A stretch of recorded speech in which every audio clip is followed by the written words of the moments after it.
What's going on, guys? Ryan again with RPK Customs. I just want to make a quick video to go over my newly finished vintage Graflex ESB build.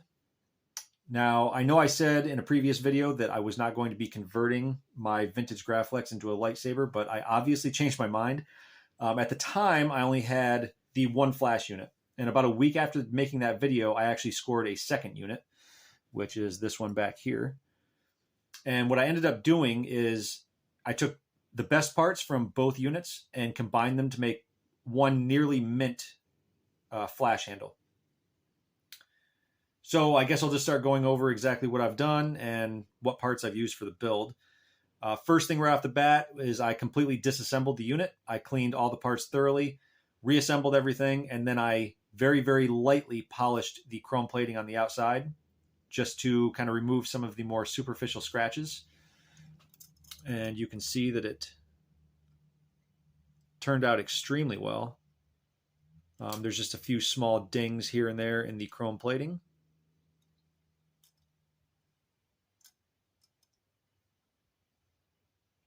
But overall, this thing is nearly mint for being about 90 years old.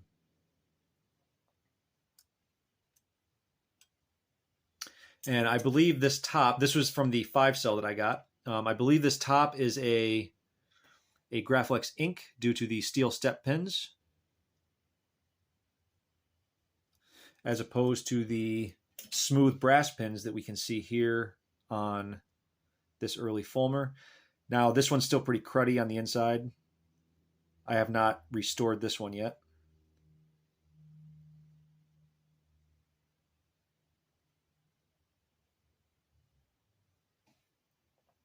Now you can see that I have this set up in the, excuse me, the Cloud City Bespin configuration.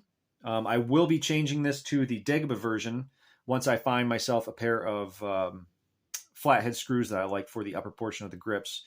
So for right now, I just have a replica red button from the Graflex shop.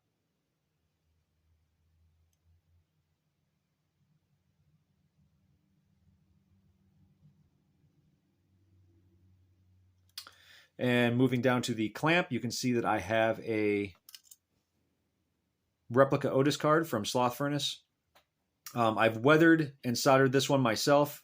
You can see that I've left the traces a little bit uneven and rough just to give it a more vintage feel.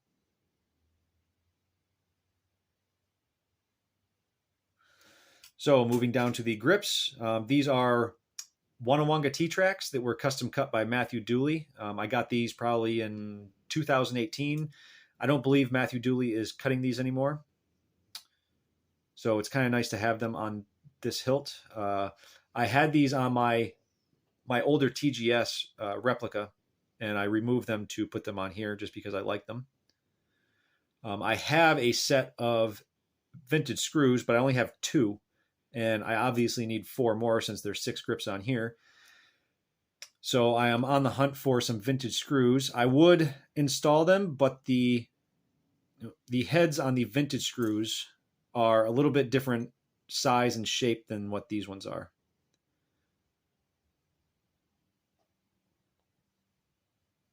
So moving down to the pommel.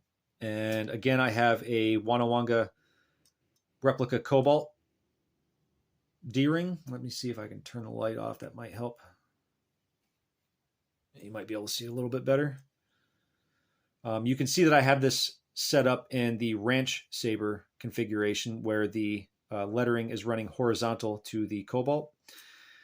That is because I'm going to be, like I said, I'm going to be changing this to Dagobah, and there's very strong evidence to suggest that the Dagobah Saber and the Ranch Saber are both one and the same, or at least the bottom can is. And we have very, very clear photos of the end cap of the Ranch Saber. The only difference is that the Ranch Saber was used a patent Fulmer bottom tube, whereas this one is a Graflex ink. And you can see, let me see if I can find it. Here it is. You can see it says Graflex ink. But the Fulmer patent still has the patent number, just like the ink does. So the lettering is not a huge deal. And it's most of the lettering is covered up by the cobalt D-ring anyway, so it does not bother me in the slightest. The rivets I actually machined myself just to make them look a little bit more accurate. The rivets that we see in the Wampa cave scene, they have a very distinct kind of cushion style head to them, as opposed to a dome shaped head like you see on most store-bought rivets. So I made up a pair of these just to be a little bit more accurate.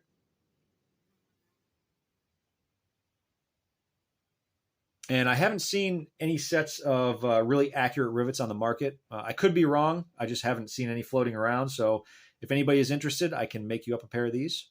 Just shoot me a message.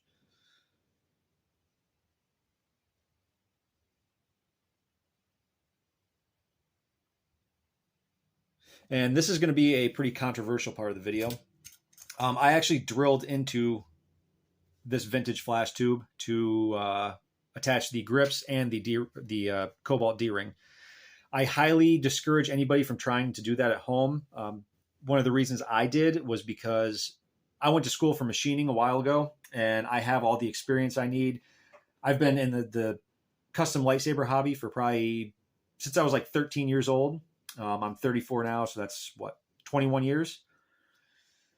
So I have a lot of experience kind of modifying hilts, and I have the experience I need from obviously machining, and I have the tools I needed to do this.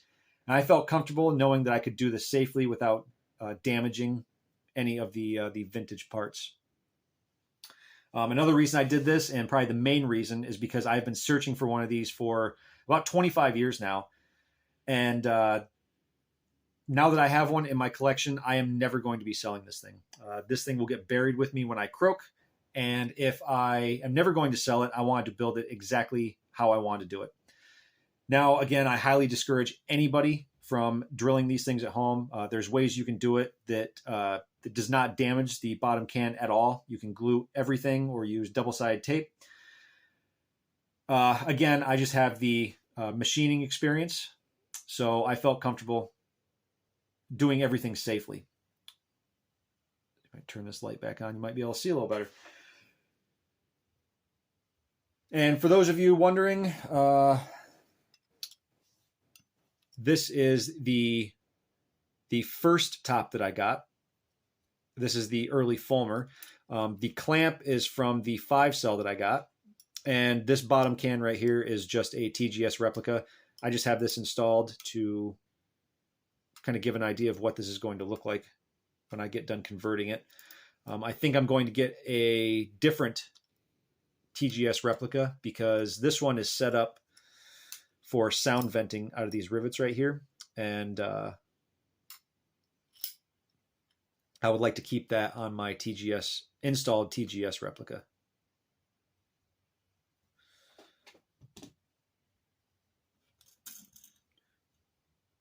But I think that'll about do it. So thanks for watching, guys. I appreciate you guys listening to me ramble about my little obsessions here.